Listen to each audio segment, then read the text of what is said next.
did help.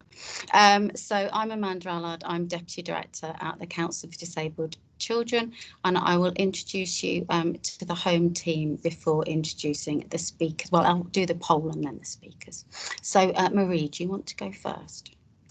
Hi everyone, I'm Marie Hunt. I'm a Development Officer in the Council for Disabled Children, and I've been kind of doing all the behind the scenes stuff for the webinar. And Anna? Yep, Anna Gardner, Assistant Director for the Health Team at CDC. And Andrew, do you want to introduce yourselves? Some of you may remember Andrew from a while ago when he worked at CDC. We have managed to persuade him back. Yeah, so I'm Andrew Fellows and have this is my second day back at the Council for Disabled Children after spending 4 years at the NSPCC working on safeguarding policy and practice. So yeah, really interested to be back in an area that I spent a lot of time on at CDC kind of before NSPCC and kind of understanding where things have changed and the progress that has been made, and some of those areas are still kind of undergoing the kind of improvement program. But yeah, it's really great to be back, but mainly just listening to today to get a sense of the landscape. Thanks, Andrew. Anyone else we need to introduce? Anna, or can I go to the poll? I think everyone else from our end is just observing, so yeah, good to go to the poll. Okay, super. All right, so there is the poll, and that is the question. And is it just a free text response, Marie? People can just say exactly how they feel. Yeah, so if you get your smartphones as easiest, and go to this web address, polev.com / this strange name here, I'll put it in the chat as well, and enter the code 22333. I'll just post it in the chat.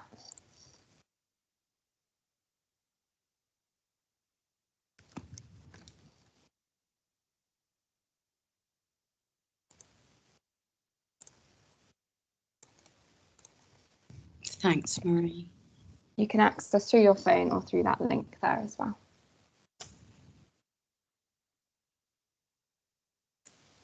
It's also about, just while people are doing that, Lorraine Moroney from NHS England has a clash in her diary, so she may well join for parts of this, but she's been involved in the setup for the webinar today, and any outcomes will be shared with her.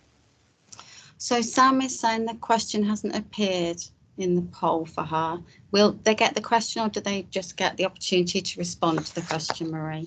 I've just activated it, so it should be working now. Oh. But if you can't access it for any reason, just put your answer in the chat. That's fine as well. We'll collate them there too.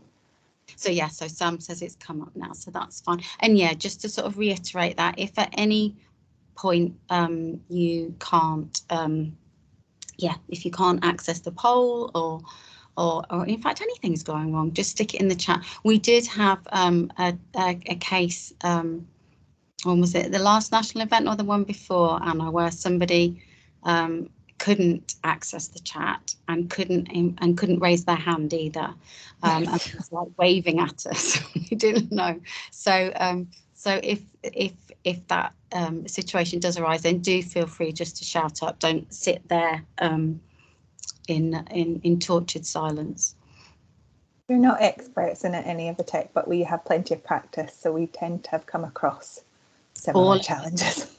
That can go wrong. Although I feel like that's a hostage to fortune, isn't it? Now I've said that, a new thing that could go wrong will happen this afternoon.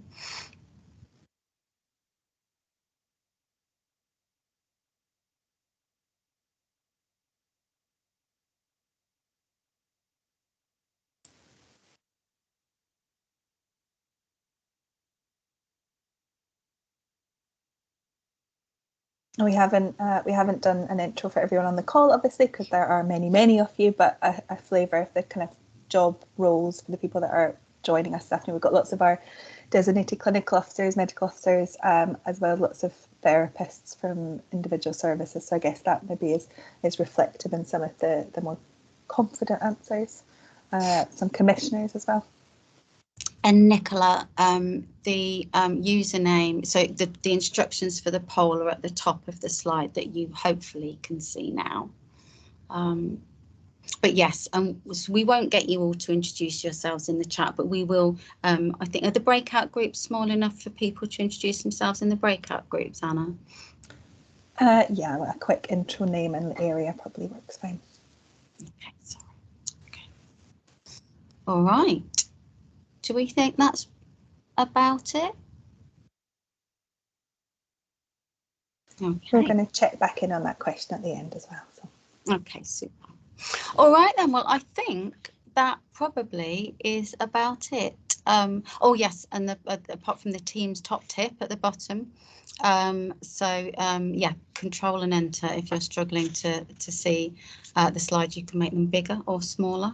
Sometimes that does go wrong for me, and I end up making the little pictures of people much bigger and the slides a lot smaller. I don't know why that happens, but anyway, just a warning. Okay, so I think I'm now handing over to Sally, who is the professional advisor for children and young people at the Royal College of OTs, and is going to talk about the Royal College's approach to sensory support. Sally, are you there? Thank you very much. Thank you for the invitation to speak today about sensory approaches and how to implement them. It's lovely to be here from the West Midlands, where it's slightly warmer than it was yesterday. So I'm not wearing my fluffy socks, just in case you're interested in my footwear. So let me see. Oh, hang on. Can you, if I just, hang on. Do I just need to press the button there? Oh, I think I've broken it, Maria. Marie. Would you like to share your own slides? No, you carry on. Show those again. Do I just press the button to go forward? Yeah. So don't. Okay, I'll don't do press that. anything else. Yeah, just let me know because you took control. So I thought you wanted to share, but I will share No, them. absolutely not. I'll just press the. If I press the go forward button, does that mean? Let me just try it. Yes, brilliant. Okay, fabulous. I think that doesn't change it for us, though, does it? Okay. So we're going to do Maria, that. Just let me know when you want to. Yeah. Just say next. We're going to have to do the classic next slide, please. Okay, I'll just wave at you. Okay, brilliant. Great, we've got the technical bits out of the way. Well, thank you so much again for inviting me to speak today. My name is Sally Payne. My pronouns are she and her, and I am a professional advisor with Royal College of Occupational Therapists. And I've worked for more years than I care to mention in the community as a children's occupational therapist, and I still do a little bit of work in the NHS alongside my RCOT role. One of the most interesting aspects of my work, and an issue that's frequently raised by parents, by caregivers, commissioners and others, is how best to support children and young people whose sensory needs affect their daily lives at home, at school and during their leisure time.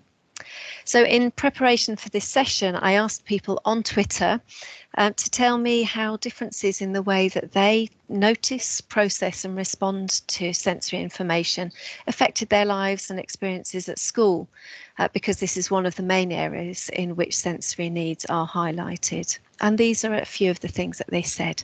Next slide, please.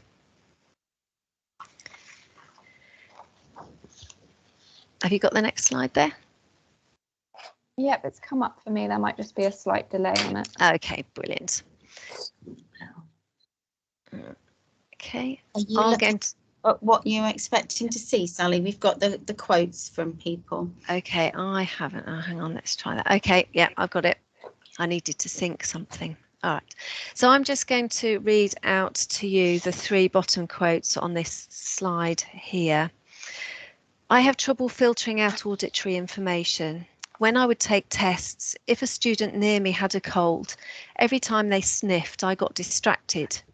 I began to just sit and wait until everyone was finished, and only then would I take my test. It affected my grades. Any lesson that followed PE was a write-off for me, as I couldn't focus on anything thanks to having to dress quickly after showering. All I could feel was my damp skin. All I could smell was spray deodorant, even worse after swimming when all the chlorine smell surrounded me. And finally, her sensory needs impact her ability to wear the uniform required. She can't tolerate the shirt, won't wear anything around her waist, doesn't like socks, coats, jumpers. Uniform issues will literally stop my child from attending education. So there's no doubt that being different in the way that everyday sensory stimulation is noticed, processed and responded to can have a real impact on a person's participation, on their learning, achievement, interactions and well-being at school and elsewhere. But what's the best approach to ensure children and young people with sensory needs realise their potential and can lead full and happy lives? Next slide, please. Thank you. First, a reminder about our approach as occupational therapists. As occupational therapists, we're interested in the roles, routines and activities that occupy children, that keep them busy during their day. We want to find out what children do well and what they find hard. We then explore personal, environmental and occupation-based factors that support or limit the child's occupational performance, their participation, development and well-being. And sensory differences are one of the many factors that we consider when working with children and young people. But we aren't just sensory therapists, although that's not always clear to parents and caregivers. My recommendation is that commissioners, whether parents, schools or commissioners of statutory services, should be clear about what they're commissioning. A sensory assessment, for example, will not necessarily cover all factors that might influence a person's occupational performance. And I can think of at least one case where it became clear that physical and learning needs were also impacting a child's engagement at school. But the provider had only been commissioned to provide sensory input, so wasn't able to explore these physical and learning factors as well.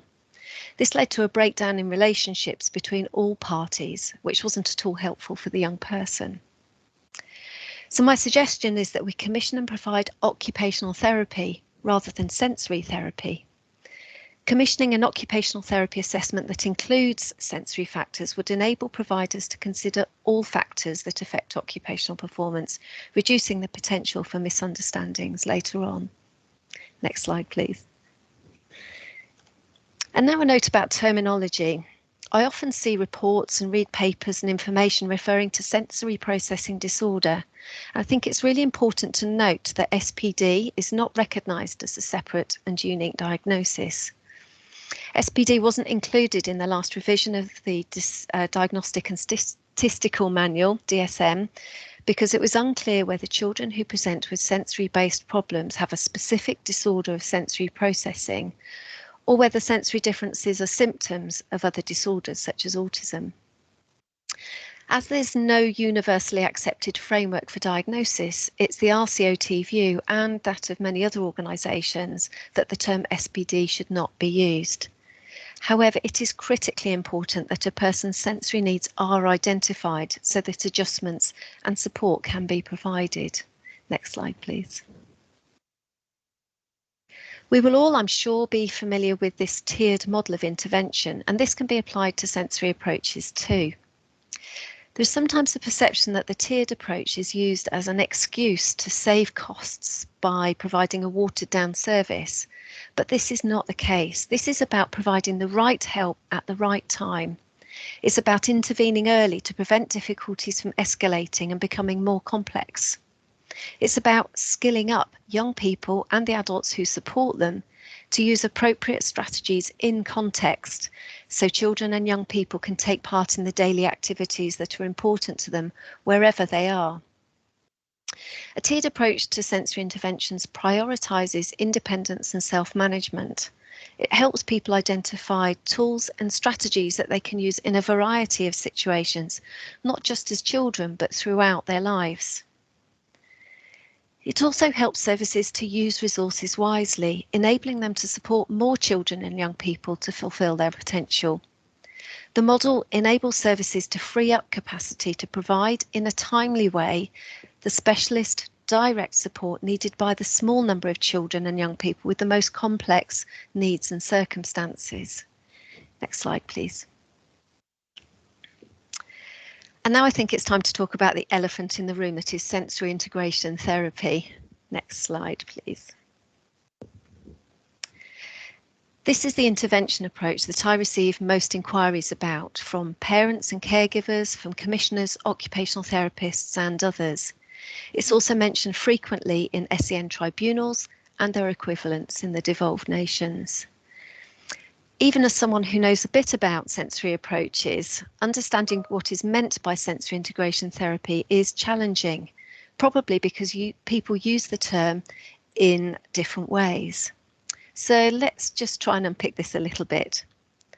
First, what is clear is that sensory integration therapy, SI or ASI, as sensory integration therapy, is a trademarked intervention delivered by people, occupational therapists, physiotherapists, speech and language therapists who've undertaken specific training. It's a trademarked approach, a bit like Mavis Beacon or Pitman are trademarked approaches to learning to type. SI therapy is one way of treating children whose sensory needs affect their occupational performance, like the Pitman approach is one way to teach typing, but it's not the only way. We should also be clear that the Health and Care Professions Council, the HCPC, which is the regulatory body for therapists in the UK, does not require occupational therapists to have a particular type or level of qualification in sensory integration therapy. If this is written in a report, then there should be clear clinical justification for the statement, and we'll come back to this point in a moment. Next slide, please.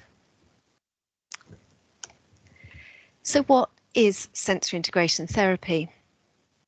SI therapy is traditionally understood as an individualised intervention that aims to change a child's neurophysiological processing of sensation using direct, intensive therapeutic input. The intervention is usually delivered in a therapy setting using specialist equipment such as the swing illustrated here. The theory behind SI is that over time the brain will adapt and allow a person to process and react to sensations more efficiently. The descriptions on this slide are how two UK-based SI training organisations describe SI therapy. A number of studies have been undertaken to examine the efficacy of SI interventions, and the SI community has developed a fidelity tool to ensure that the SI interventions being evaluated are true to the ideas and therapy principles developed by Jean Ayres, who is the creator of sensory integration therapy, and her successors. And we'll come back to the evidence in a little while. Next slide, please. But many therapists use the term SI therapy more broadly to include sensory diets, caregiver education, and environmental accommodations. This is confusing because while these broader approaches are informed by sensory integration theory, they're not the classic SI interventions described on the previous slide. I think it will help everyone if we're much clearer in our use of terminology when recommending or commissioning sensory interventions. We should clarify when we are talking about sensory integration therapy, an intervention involving individually tailored graded exposure to sensory input delivered in a specific therapy space, and when we're talking about sensory approaches and interventions, including those described on this slide, that are embedded into children's everyday lives, routines and contexts. Of course, we need to be explicit in our clinical reasoning for the approaches we recommend, request or commission, and take account of the evidence base. Next slide, please. So what training is required? Well, as I mentioned before, the HCPC doesn't require occupational therapists to have a particular type or level of qualification in sensory interventions. RCOT and the HCPC do, however, require occupational therapists to practice safely and effectively within their scope of practice and in accordance with their professional standards. Occupational therapists and others may choose to expand their knowledge about sensory processing, and there are many ways that this can be done. For example, attending a course, critically reading research papers, attending webinars, working with experienced practitioners, and so on. I think we need to be really careful about recommending or accepting a recommendation that a particular type or level of qualification is required to deliver sensory interventions. practitioner would need to make a strong case for sensory integration therapy to justify a requirement for the practitioner to have a particular level of sensory integration training. I would question the requirement for a practitioner to have a particular level or type of sensory integration training if recommendations are for environmental accommodations or task adaptation, because our core training enables us to deliver this type of intervention and support as occupational therapists. Next slide, please. So to return to the evidence base, earlier this year, RCOT published an informed view about sensory integration therapy and sensory-based interventions. This concluded that the evidence base for ASI and sensory-based interventions, such as the use of weighted vests, was limited and inconclusive. To expand a little, the evidence is limited in scope, often focusing on children of a particular age with a particular diagnosis and no overlapping conditions, which may not reflect a clinical population. It's also limited in quality. Few papers apply the SI fidelity tool. Many studies have significant methodological weaknesses, and the number of participants is often small. There's also limited evidence of a positive impact on occupational performance. As practitioners, we've got a responsibility to access, understand, and critically evaluate research and its outcomes. We mustn't assume that research is high quality just because it's been published. Earlier this year, the college published an evidence spotlight to help practitioners critically appraise the evidence around sensory interventions. It's also really important that we're open and honest with families about the evidence for sensory interventions, and that we add to the evidence where we can.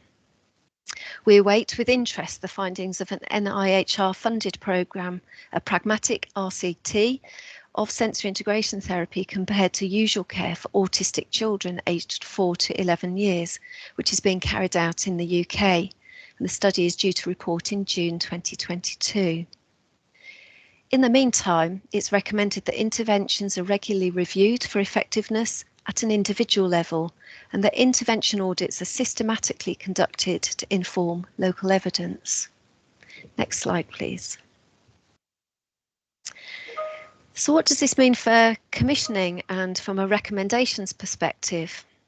Well, there's evidence that occupational therapy improves children's activities of daily living, which will be, I'm sure, a relief for the occupational therapists in the room. And see a paper by Novak and Honan in 2019 for more information, for example. However, the evidence for SI therapy is much weaker. We suggest that sensory intervention should be included as part of a wider occupational therapy approach, and that a range of universal, targeted and specialist sensory interventions should be offered. If recommending or commissioning direct intervention, consider the cost. By that I mean not the cost of providing training and maintaining equipment, although those are factors, but the educational, social and economic cost to the individual and family of taking time off school or work for the intervention. Clear criteria should be established for access to support at universal, targeted and specialist levels, and intervention goals should be agreed, monitored and reported. Outcomes should be measured in terms of impact on occupational performance rather than changes in body functions such as balance and proprioception. And importantly, when commissioning specialist interventions, the aim should be to develop independence and self-management rather than dependence on specialist services. And this is important because people's intervention experiences and expectations influence the way that they access and use health services across the lifespan. Next slide, please. And so in summary, sensory differences do affect children's participation, their educational and personal achievements, their development, health and well-being. And the effects also extend beyond the individual to their family too. Whilst we should avoid using the term SPD, it's critical that we recognise a person's sensory challenges and strengths so that we can identify appropriate adjustments, accommodations and support to enable them to realise their potential and lead full and happy lives. Children should be offered occupational therapy, which includes consideration of their sensory strengths and needs, where these impact on their occupational performance and participation. Sensory approaches should be considered part of occupational therapy and not as a separate entity. Services should offer a range of sensory interventions and support at universal, targeted and specialist levels, so children can access the support they need at the right time. If we get this right, fewer children will require direct specialist intervention. We need to be clear what we mean by sensory integration therapy when commissioning services and when making or accepting therapy recommendations. And we need to challenge, where appropriate, the recommendation that intervention should be delivered by someone with a particular type or level of sensory qualification. And finally, we should be confident in our understanding and use of the evidence. Not all published research is good quality, and not all is relevant to our local populations. Evidence should be critically considered, and we need to be honest when sharing information with parents, commissioners and others. Next slide, please. So to conclude, I'd like to return to these quotes illustrating the impact that sensory differences have on a person's health, development and well-being. Focusing on everyday challenges such as these will help us identify appropriate interventions to enable children and young people who notice, process and respond to sensory input differently to realise their potential and to lead full and happy lives. Thank you.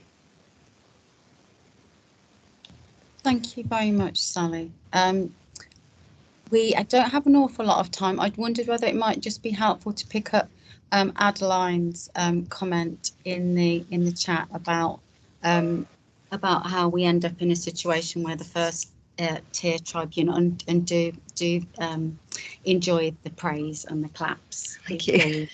We can't. There should be a kind of sound effect with it, really, I think. But yeah, going back to the first tier tribunal, just kind of trying to understand how it is that we end up in a situation where judges without clinical expertise find it possible to mandate a particular approach. How do you think we've ended up there, Sally? That's a really good question, and I don't know how we've ended up there. I guess judges don't understand that actually the training and qualifications that we're talking about here aren't regulated by the Royal College, aren't regulated by the HCPC. So I think we've got some work to do. That's something that Amanda and I and others have talked about in terms of informing the judges and the people in the tribunals about actually what that means. But I think we've all got a responsibility as providers and commissioners to challenge that when there is no clinical justification for that in the reports. Thanks very much, Sally. And I'll remind people as well that we shared some resources that Leslie Platts uses in Islington to support professionals going to tribunal. And the thing that's really stuck with me is the fact that I think we have lots of very, very experienced professionals in the NHS who don't necessarily shout about their expertise or their experience. So their report will go into tribunal with just, Joe Blogs, OT on it, whereas a report from an independent, I use that word in inverted commas, an independent therapist will go in, with their full CV and therefore sometimes look more persuasive or more expert. So really, really important, no matter how much it goes against our personalities, just to be really clear about, the incredible amount of expertise that sits within the NHS, and that's what we're basing our recommendations on. So thank you very much to Sally. And are you able to stay with us for the rest of the session, Sally? Yes, I am. So if we do get some time at the end, we can perhaps come back if there are more questions for Sally. But I would like to... Sorry, Amanda. Go on. We can probably we'll collate all of the questions, and we might be able to get a frequently asked questions doc out if the book comes up, I think, because there's a lot of quite complex stuff in there that we want to spend a bit of time thinking about. You mean you don't just want one of my off-the-cuff answers? I love those, but I don't even think you have the answers to some of these questions. Okay, jolly good. All right, well, I will move us on to Alycia Keys. who has come along from the Humber Sensory Processing Service just to tell us about what they do. Thank you very much. Are you there? I am. Can you hear me okay? Yes, we can, and I will hand over to you. And is Marie's going to move your slides on for you as well, yeah? Yes, please. I look forward to doing the Boris Johnson. Next slide, please. Sorry to disappoint. I'm not the Alycia Keys, just to put that out there, but I'm the Alycia Keys from the Humber Sensory Processing Service. First, want to start and say thank you so much to Amanda, Marie, and the team at the Council of Disabled Children for hosting this event and for inviting us to come and chat about our service with you guys. And also a huge thank you to Sally for that presentation. I was sat there nodding, and really lots of great information that hopefully you'll see through my presentation is kind of linked into how we're running our service. Next slide, please. So the Humber Sensory Processing Service, it was developed from the voices of parents after a SEND inspection. And here are some of the comments that parents shared with the inspectors. So similar to what Sally had said, and I'll just read them out to you. So in the shops and at school, he becomes overstimulated. He hits his head on the floor repeatedly, covers his ears, makes moaning sounds. Because of this, we don't go out much. Jack's sensory stimming is so intense it causes sores on his hands and feet, and I can't stop him doing it.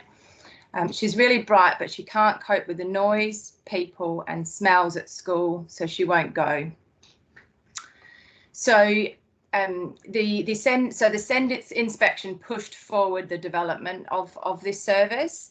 Our sensory service is unique in that it's based on functional needs and occupational performance difficulties in the young people we see. It was a co-produced initiative with parents and professionals, and they were involved from the very start setting up the service. Next slide, please. The service setup was actually very timely, as during the period of proof of concept, Humber Foundation Trust was working alongside other providers to redesign the children's neurodiversity services in the area. And as you can see from the diagram, which is quite a complex diagram, but I just bring your attention to the middle block, the core services. So the sensory processing service has been integrated into the service and is a core service alongside autism diagnosis, ADHD diagnosis, and learning disabilities. The learning disabilities team and the sleep team. Now I just want to point out, it does say SPD there. Just bringing back to Sally's, we don't use SPD and we 100% do not diagnose SPD. That's just what has been put onto this flowchart. So apologies for any confusion.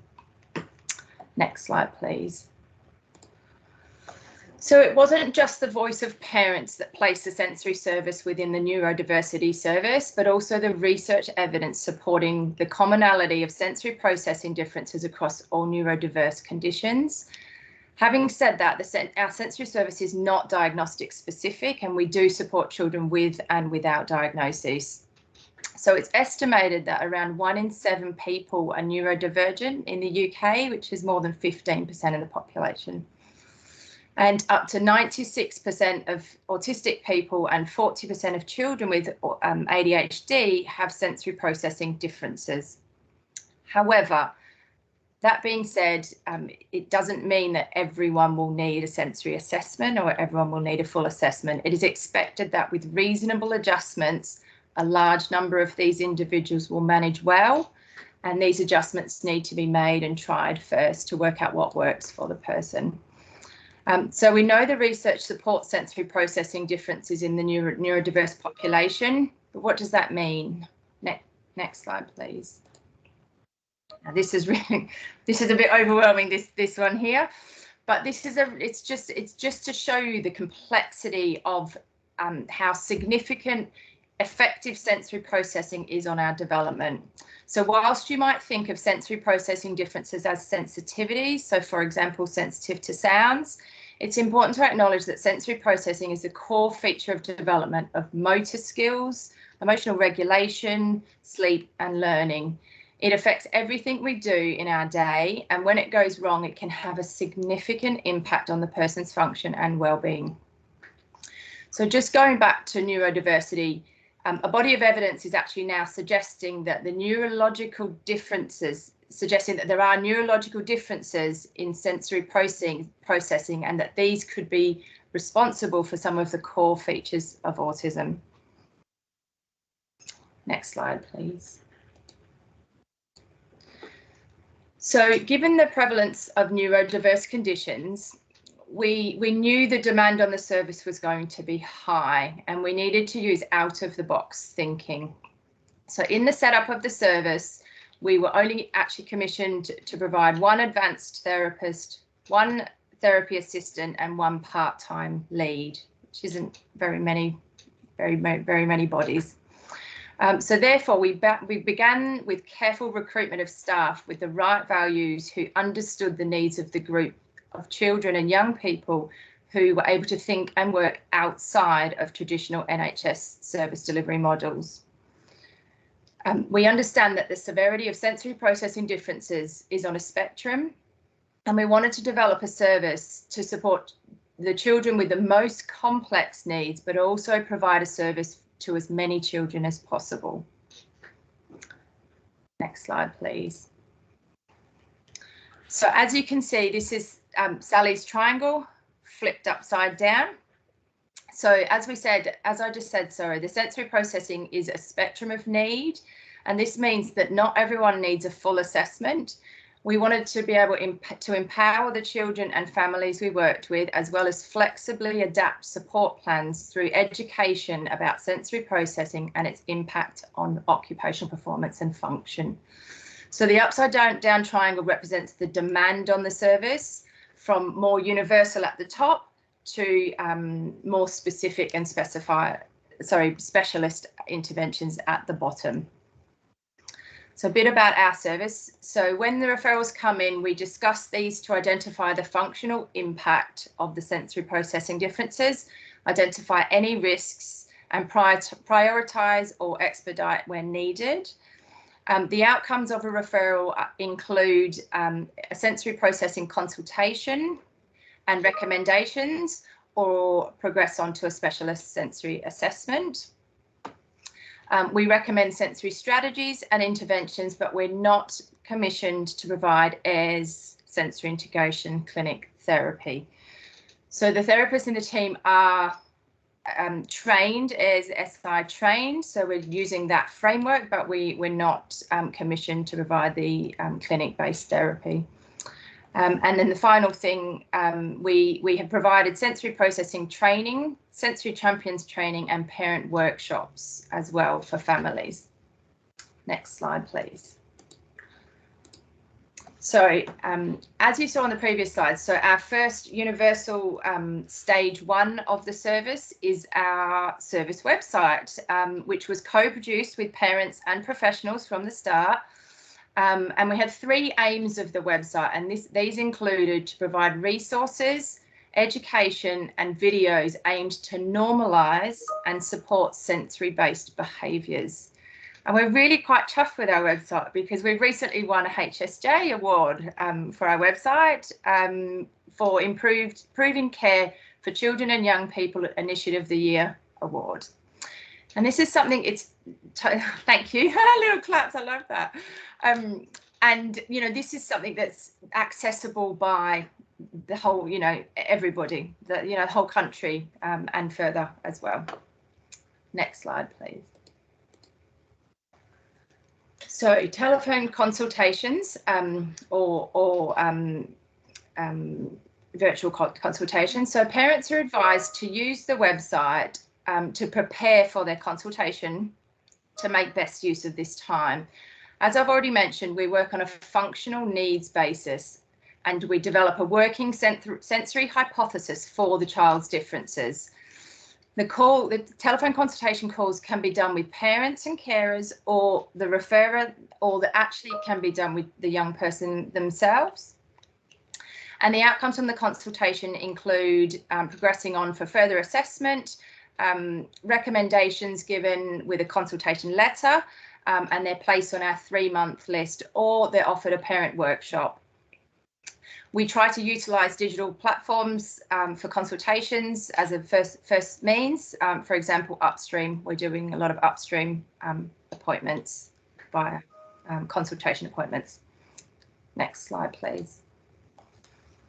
So just on the training piece, so we've provided training for school SENCOs and other professionals in the area, and the aim is to increase professionals' understanding of sensory processing and the reasonable adjustments that can be implemented for the young people that we're working with. Next slide, please. We're also, just to bring about, I mentioned it on the last slide, but we're also currently running a pilot school sensory champions training with the special schools in the area. We've set up a unique supervisory contract between health and education, and the pilot aims to enable clinical guidance to address sensory needs in some of the most vulnerable children in our area. The hidden value of providing this service provision is through going into and supporting schools. We're aiming to support the change of culture and understanding about sensory processing and behaviours. The schools have been very receptive and willing to learn about this different approach. And it's important to think, if instead we think of challenging behaviour as a child expressing their stress response, and then unpick reasons why this has actually been triggered, this can give us a better understanding of the individual's difficulties and sensory preferences and needs. Next slide, please.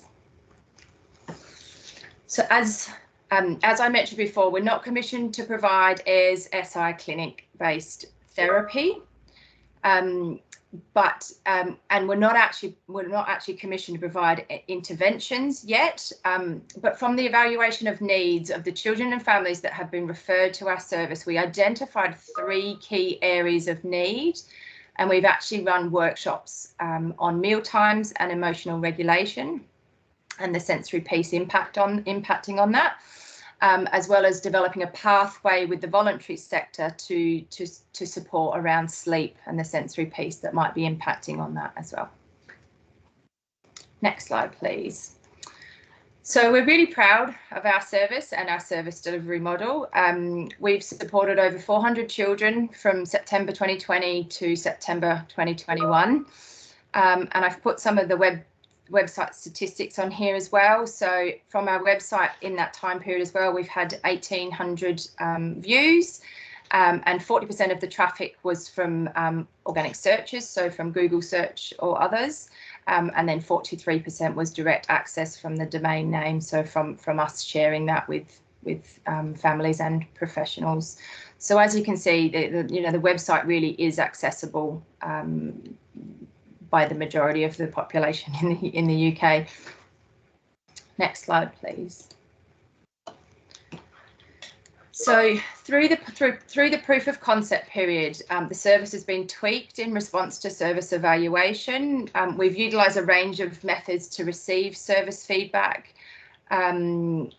especially considering the barriers to the neurodiverse population might face. We've utilised the Parent Carer Forum, statistics about our own targets. We've used Survey Monkeys. We've used before and after Slidos during online training.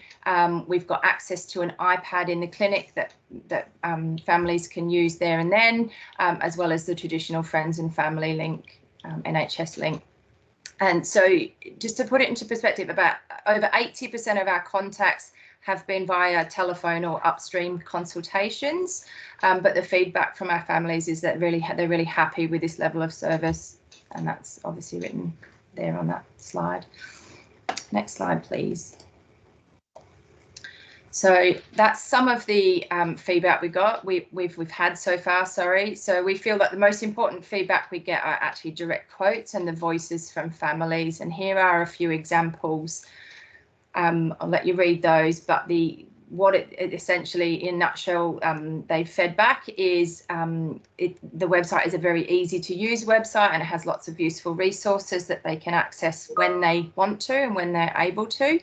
And they've appreciated being able to speak to someone promptly, and being able to integrate the strategies into everyday life to support their child. So it's not about separate sensory activities we have to do, it's actually about integrating that completely into their day-to-day lives.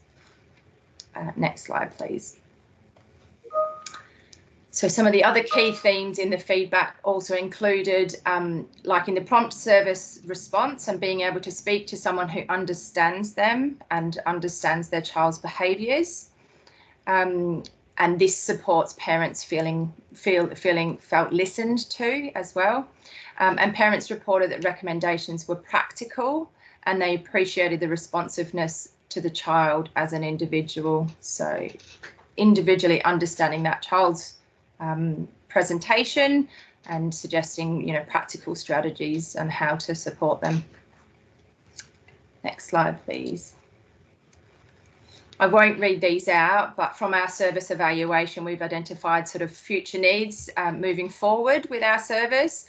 So most importantly, supporting early identification and intervention to prevent future difficulties, and enabling access to learning and improved mental health, and joined up collaborative working with other services through the new neurodiversity service structure is one of our goals for the future.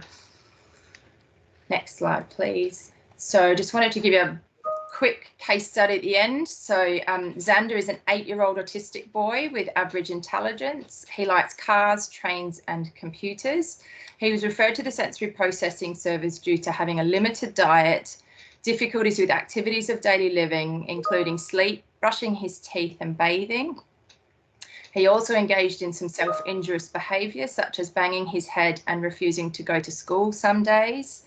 After the telephone consultation with his parents, the referral progressed to a clinic assessment on the basis that his functional needs appeared to have a sensory basis. They were long-standing and having a functional impact on his daily life. Next slide, please. So a sensory processing report was completed, which enabled his family and those working with him to better understand his sensory processing, which in turn helped understand his behaviours. This also helped Xander feel understood. Recommendations included sensory strategies to aid reintegration into school and coping, sensory equipment and environmental modifications, as well as advice and guidance on how to positively support eating and sleeping. Next slide, please. That's me done. I haven't been able to read any of those things that are popping up, so apologies, I haven't looked to see if there's any questions there, but you feel free to shout out if anyone's got any questions now. Thank you so much, Alycia.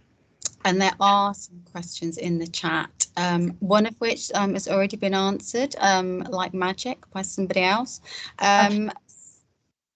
But we've got just a question that I was quite interested in myself. So have you got any idea yet about whether or not you've had an impact on outcomes for children and young people, whether there's been a change in the number of exclusions or changes in referral patterns because of the service, or is it too early? I think it's too early. So we only officially launched last October. So we've only really been running just over 12 months. Certainly the parent feedback is that so after consultations, they'll go onto the 3-month list, and a large percentage of those will then be discharged. So the families at that point are able to get back in touch with us if the strategies we've suggested haven't worked. So I like to think actually just these little bits of strategy and tweaking daily routines is having a positive impact, because most of the families are not getting back in touch with us with further needs or things are not working. And certainly most of the families we have spoken to have sort of said, look, everything's going great, but I've got this little thing going on now. So some of the families that have come back, the stuff we covered initially is working well, but there's a couple of other things that have popped up, if that makes sense. Yeah, absolutely. Now, there's also a question that I don't understand whatsoever. I'm hoping that you do, Alycia. So it's Juliet's asking, what about need in line with other areas of development? What would your service offer be? Not quite sure what you mean. Julie, do you want to come in and explain your question? Yeah, sorry, I have to be cryptic. But sometimes I've witnessed assessments where there has been a recognised need, but it's more of a global developmental picture that's been presented. And as a result, sometimes the door is then shut, where this may be the first step of supporting some developmental area. I just wondered what your service is offering. Yeah. So we will absolutely assess the child based on their development and where they're at. So a good example is children putting things in their mouths. We'll have lots of children coming, putting things in their mouths, and obviously that can be one piece of the puzzle, can be that they're learning about their environment, and that's what younger children will do. And then the other piece is actually they're trying to do that to regulate. Now, we'll give that, depending on the child, we'll kind of hypothesize which of those we think it is and give strategies to support that. Now, if a child comes into our service and then is discharged, it's not a closed door. They can absolutely be re-referred back in at a later date if that need arises. Does that answer your question? Yes, thank you. Thanks. Oh, thanks, Juliet. Thanks, Alycia. And we've got another Juliet. I was just asking whether you still get parents inquiring about a sensory integration, or whether they're happy with the service that is provided, or both. Yeah, so absolutely. So we'll come. We just have to be very clear from the beginning that we're an assessment, advice, and working towards intervention services, but that we're ASI, air sensory integration trained therapists, but that's not an intervention that we provide. That being said, there has been a couple of children that we've done a full assessment for, and that we have recommended in our report that they would benefit from that, and then that has to go to, whichever tribunal or the SEND team to decide whether that is something that they will fund, or whether families will fund it. We are hopeful in the future that the evidence base is picking up and getting there, and that is something that we can add to our service in the future as well. Okay, thanks very much, Alycia. I'm going to move us on. Are you able to stay for the rest of the session as well? Okay, so if we do have any other questions, we can pick those up with Alycia at the end. So that brings us on to our last contributor, who is, and I'm hoping I'm pronouncing this right. Is it Birgit? It's Baget, but Birgit is a good try. I do say to people, just call me B, because it is a very tricky name, and I'm not very good with names. I'm a little bit different, so I don't mind at all. You're very generous. I'm going to hand over for you to talk about the service that you deliver for Mid Yorkshire Hospitals. So yeah, I'm from the Mid Yorkshire Hospital, and I've worked in this team now since 2004, and have always been in pediatrics. I qualified at the end of the 90s, and peds has just always been my thing. So I just love working with children, tend to prefer them over adults, and just love how especially autistic kids just tell you exactly how it is. You don't really have to guess very often. So I just wanted to tell you our story, really, about our team, the setup we have, and the kind of service that we offer within our service. Next slide, please. So our sensory service is very much integrated into everything else that we do. And that's why I'll just tell you about the whole team, really, that's part of the children's therapy team. So we've got 13 occupational therapists within our team and 1 OT assistant. And this is the team of OTs who cover everything. So this is not just for sensory. And a few years ago, I think it's about 4 years ago now, we sort of split our team into 3 different areas, because we realized, I think it was set off because the sensory referrals were getting so intense. And I think when I started in the team in 2004, we seemed to be getting lots of referrals for children with developmental coordination disorder. And then I remember getting referrals in for children with autism, and we were all a bit like, oh, so what do we do with these children then? And then over the years, it's just sort of developed and snowballed into a bigger and bigger service and need. It hasn't really been something where we sat around a table and said, right, guys, so what do we do now? It seemed to, guys, we need to do something, because these referrals are coming in. And then as the need has developed, we've sort of adjusted the service. So 4 years ago, we then sort of divided the team into 3 different clinical areas, and we have 3 clinical leads. So I'm the clinical lead for the sensory part of our service, and then we've got the early years and the physical area as well. So we have 13 occupational therapists. Most of them work part-time because they've got families and things as well. And we've got OTs who have work experience from newly qualified Band 5s to people who've been working for 20 years.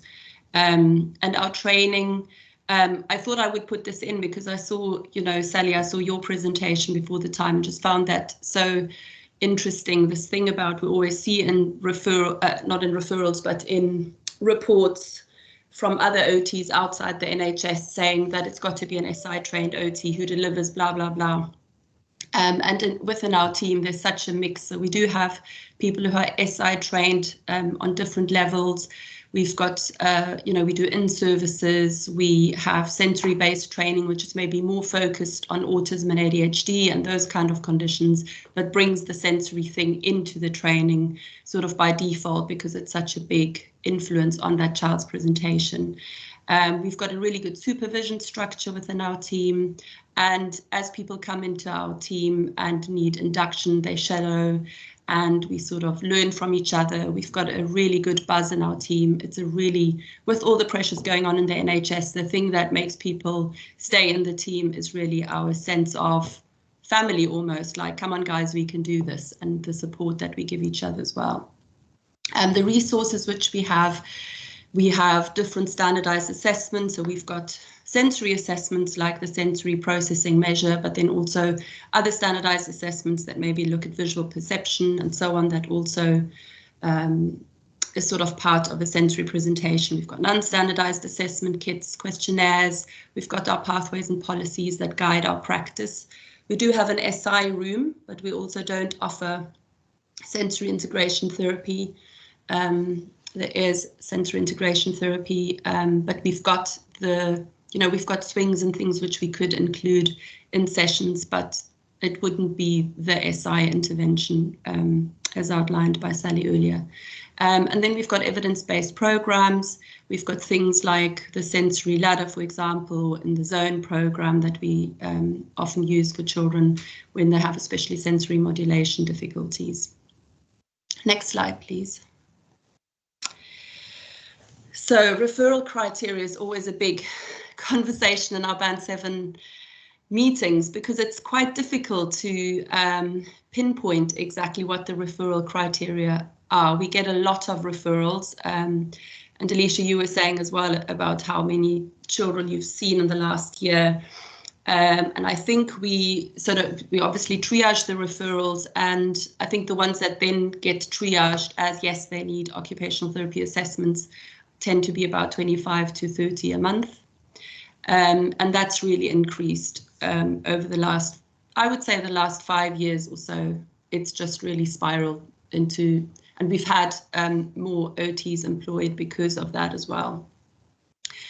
So we accept our referrals from carers, from parents themselves and health professionals, not from schools, just because we are not paid by education, but we are health occupational therapists. So the schools, if they have concerns, obviously communicate that with parents, but we do need to get the referral done by parents or health professionals. And then we see children aged 0 to 18 or 19, depending on when they finish full-time education. And I have to say that we still see quite a lot of teenagers or get referrals for teenagers who've never seen an OT before and who've been the naughty kids for such a long time, and they're the ones that really pull my heartstrings. I've got a really, I'm a bit of a softie for teenagers, I think, because I just think, geez, if someone had just realized why you are struggling, why you are behaving, why you're being such a naughty kid, life would have been quite different for you. We're involved in children who go into mainstream, and we also cover 3 special schools, so 2 primary schools and a high school. And actually, there's another high school that's for children with milder difficulties, but who can't cope in mainstream school. And then we've also got behavioural schools for children with behavioural difficulties that we get pulled in sometimes as well. So the children whom we see have to be registered with the local GP, or they have to be looked after children under the Wakefield local authority. And then the big thing is really that their difficulties need to affect their ability to participate in everyday tasks, because we get referrals that say, please do your sensory thing. So we need to know, okay, why do we need to do our sensory thing? What is it actually that this child is struggling with? Or we get referrals that say this child can't wear certain socks, okay, but otherwise they're okay. We can't triage them as needing OT, or they don't like the sound of hair dryers, but there's nothing else that's a difficulty. And then if you look around the room, and I'm sure all of us have something that is sensory, so it is, you know, sort of picking that and saying, okay, I can see that that's irritating, but we really need to look here at a child being affected in everyday life at school, at home, to a certain degree. So yeah, and the difficulties that are affected obviously need to fall within the OT remit, and this is where it can sometimes get a bit tricky, where different services can refer to us and then we bounce it back to them and so on. So toilet training, for example, would be more the specialist community nurse who would give advice on that, or we've got a sleep clinic who they give excellent advice for sleep difficulties. So it's just making sure that it's actually within a physical, we're a physical team, we keep saying. So we're not, if it's very mental health heavy, then that's not us, because we are a physical OT team.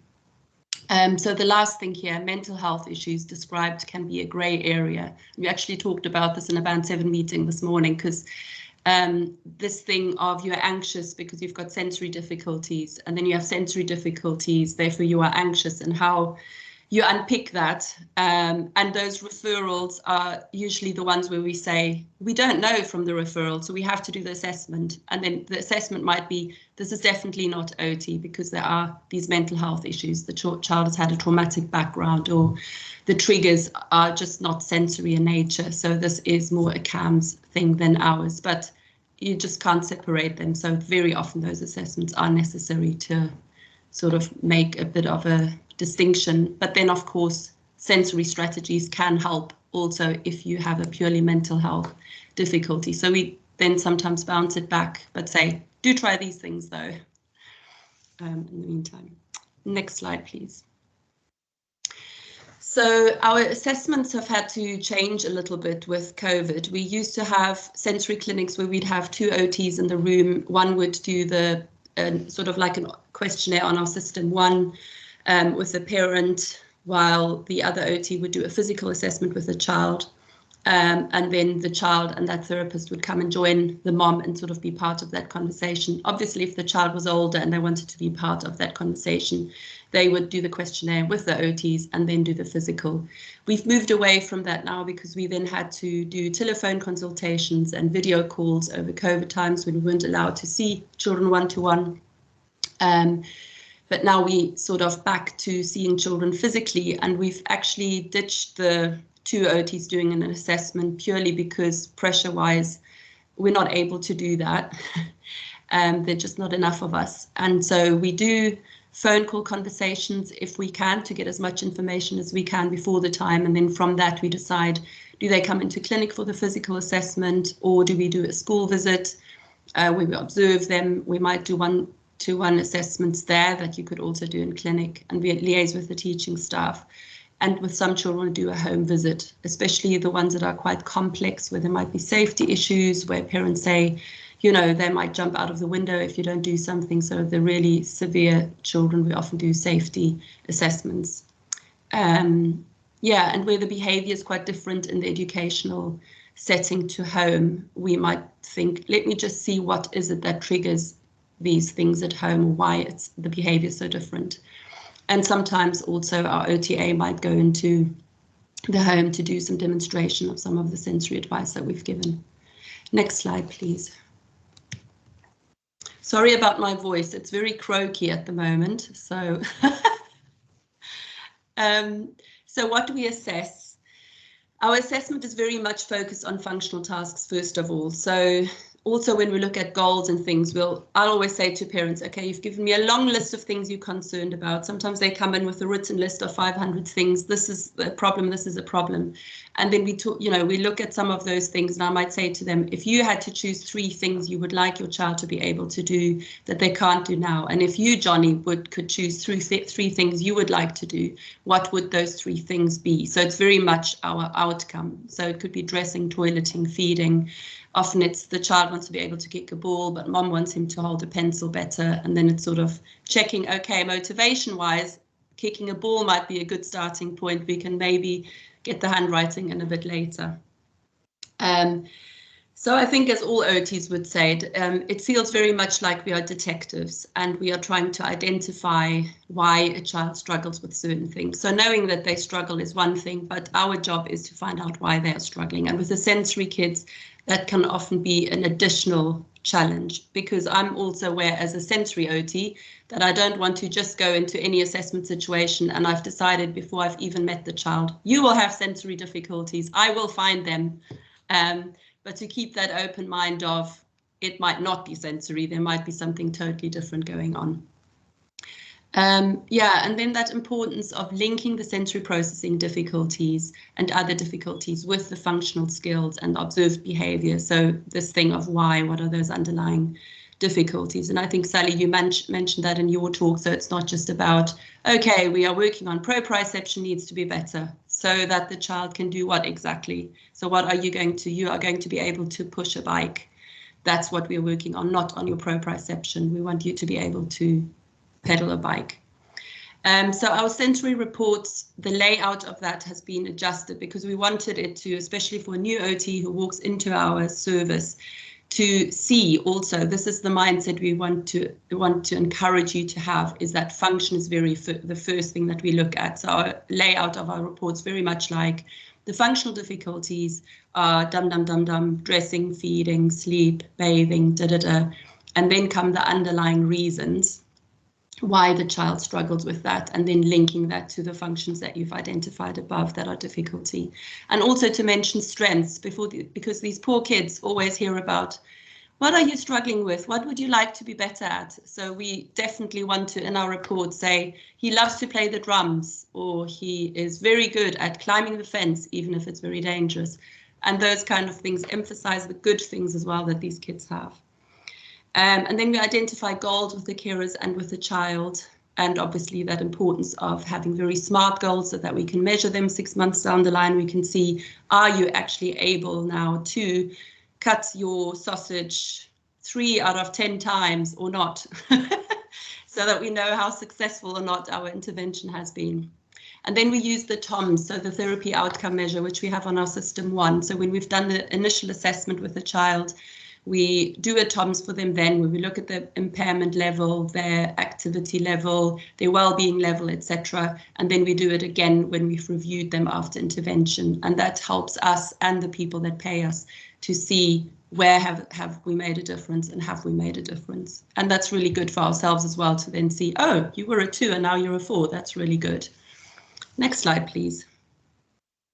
So the intervention, our intervention is very much about educating the adults who support the child. We've got an online video thing on our YouTube channel as well that's called That Makes Sense, which consists of 5 different videos which explain what sensory processing is. It talks about the emotional regulation and what kind of behaviors we sometimes see if children have difficulties with sensory processing. And then we might suggest sensory equipment like weighted equipment, the cuddle ball, peanut ball exercises, TheraBand exercises, fidget chewy toys, and dark den. We'll write sensory diets, programs using the sensory-based principles, the sensory ladder, and in the zone regulation program I mentioned, and then things that are very specific to functional difficulties.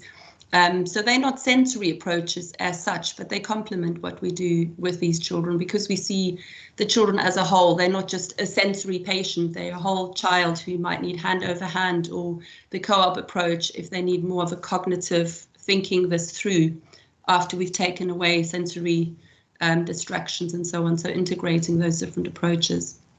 And then we have consultations with carers to support the implementations of the advice. So we've started doing a thing where our OT assistant rings parents 2 weeks after they've received the program, and then 4 weeks after that again to check, have you got the program? Have you got everything that is mentioned in the program? Would you like some advice on that? Is there anything you'd like us to demonstrate? Okay, we'll ring you again in 4 weeks and see how you're getting on with it, and whether you can, whether your child is able to cooperate, because then we can change things earlier on in the process rather than ringing them 6 months down the line to review and then they say, oh, we never got the program, which we found sometimes happens. Next slide. I feel like I'm talking too much. My time's passed. So we're working obviously not on our own. We're working within a multidisciplinary team, and we have links with CAMS, with the community. I always forget what they stand for, but CTLD is basically the community specialist community nurses, physios, speech and language, the pre-5 and educational psychologists. And we also in our area have WeSail, Barnados, we've got WASP, which is an amazing support for mostly autistic, but I think they also support parents of other children with similar presentations. The Early Help Hub, and then we've got parent support workers often based in schools, especially in the specialist schools. We attend MDT meetings. We obviously contribute to the EHCP process, and we seem to have been sucked into tribunals quite a lot. We seem to get quite a lot of requests from SANAD for assessments, and those seem to be mostly the sensory kids, because there's so much conflicting information and misunderstanding and so on. So that keeps us very busy at the moment. And then OT has also become part of the multidisciplinary assessment of autism over the last, I think, year or so. Before that, we weren't involved, but over the last year, quite a lot of money has been commissioned into that process. Next slide, please. So when we review, we use our SMART goals to measure our progress. We consult with parents. Do you think your child has improved? And sometimes the improvement is, I understand my child. I think that's something that's been mentioned a few times today, is this, I understand why they do what they do. They still do what they do, but at least now I get why they do it. We might reassess physically what a child does, and then we redo the therapeutic outcome measures on our system 1. We might adjust intervention or discharge, and then they can always be re-referred if their needs change and they need to be seen by us again. So we don't keep them. We used to keep them on our books for years. Now we sort of do our intervention, review, discharge, and you can always be referred back into our service. Next slide, please. Any questions? Thank you so much. 20 minutes is very short, I've noticed. I didn't think it would take 20 minutes. Did you, Alycia? Well, it sounds like a really comprehensive service, so I'm not surprised that it took you as long as it did to tell people about it. Thank you so much. We do have a few questions. There's some that sort of are about the interrelationship with other services. So Leslie was asking about whether or not you work with housing, where children might be more at risk because of the kind of housing that they're in.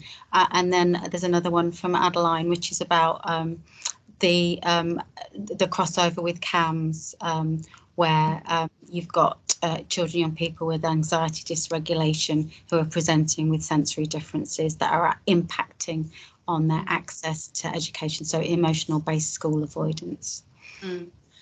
Yeah, so with housing, definitely. We've got a lovely lady, Sarah, who's an OT in housing, and she seems to get all our supporting letters where I think it's often when there's overcrowding and where you then have a child with sensory processing difficulties and they just really struggle and they need to be rehoused, or where you've got a child where mom just I've got one child on my caseload, they live in a house and mom's on her own and she needs to be able to see him at all times because he's so complex and so at risk. And he's got 3 carers at the moment every day to manage his behavior. So they really need to move into a bungalow. So those kind of things are very much part of our MDT meetings and discussions, the whole housing situation as well. So yeah, definitely.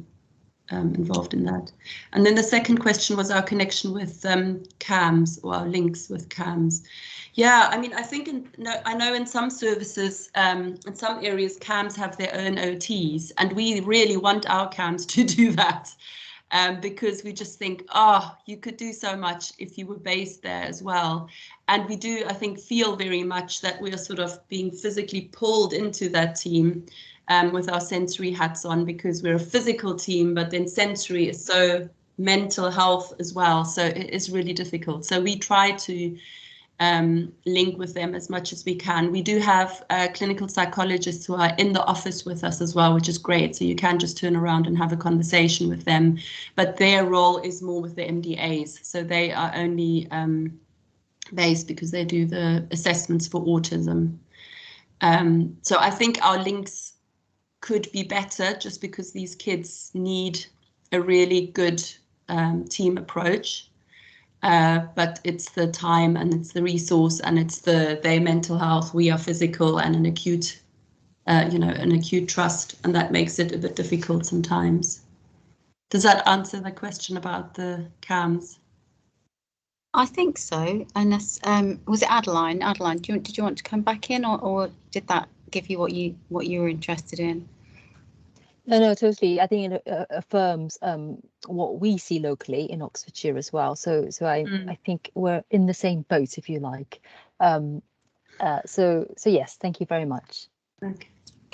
I'm going to leave the questions there so that we can have time for a bit of discussion in breakout groups. But as Anna says, we will sort of look at the questions that have been placed in the chat. And I guess one of the things I've been thinking about is that it feels like it would be quite helpful for people to think about how OT fits within the system and the different interrelationships. So it might be something that we come back to you about as well. Now, Marie is going to magic us